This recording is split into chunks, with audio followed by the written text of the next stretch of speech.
Here we've got BLACKVIEW A60 Pro, and let me show you how to activate spell checker on the following device.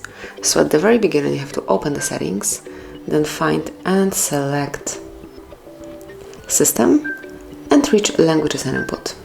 Here you should go to Virtual Keyboard and select the Gboard. Now to reach spell checker, just click on Text Corrections, go to the very bottom of the list, and here you'll notice spell check. So just mark the switcher unless it is active, and once it is on, once the indicator is active, all your misspelled words will be marked while typing. So this is it, that would be all. Thank you for watching, please subscribe our channel and leave the thumbs up.